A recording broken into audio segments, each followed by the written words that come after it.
As collectors prepare for Sotheby's European art sale next week, some residents of Jamestown, NY, are lamenting the inclusion of paintings from the city's James Prendergast Library, a 19th-century local landmark that for decades has housed a respected art collection built with funds provided by its founders. The library says it needs to sell most of the 50-odd works in its collection to make ends meet, an especially formidable task, it said, since the city has slashed its budget over the last few years.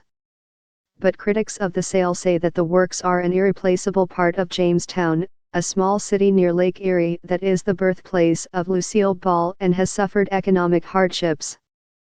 The 9 works to be sold Tuesday are an assortment of 19th-century creations by artists like Giovanni Boldini and Emilio Sanchez Purrier that the auction house has estimated could bring in a total of as much as $1.2 million.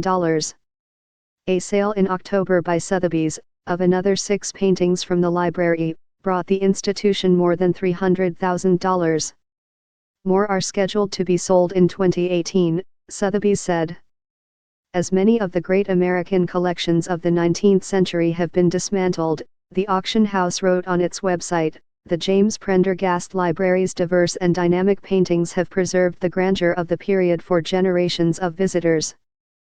Tom Rankin, the president of the library's board of trustees, said in an interview that the library must be mindful of its core mission, which is to provide library services to the citizens of Jamestown. We can no longer function as an art gallery, he said, and we could no longer provide proper maintenance to an art collection worth over $1 million. Some critics of the sale are particularly upset that the library rejected a plan by 2 art patrons, Kathy and Jesse Marion of Houston, who had proposed keeping the collection in Jamestown by buying about 40 of the works for $1.2 million and finding a new home for them in the city. I'm mostly disappointed for the city of Jamestown, Mr. Marion said. We did have a ray of hope. Mr. Rankin said the library had to pass on that offer because the New York State Attorney General's office, which oversees nonprofit organizations, had objected to a private sale without testing whether the paintings might actually bring in more if sold through public auction.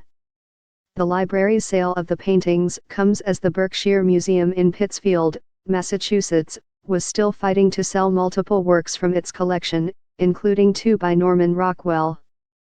It has said proceeds would be used to build its endowment and for renovations and expanded programming. But the first 7 of the works, including the Rockwells, were pulled from a November 13 auction at Sotheby's after a judge granted an injunction requested by the Massachusetts Attorney General's office, which wanted more time to examine whether that sale would be proper. Museum organizations typically object when museums sell art to subsidize operating and other expenses instead of using such proceeds to enhance or maintain a collection. But the act of selling artworks from a library collection is slightly different, experts say, because art is not generally viewed as central to a library's mission.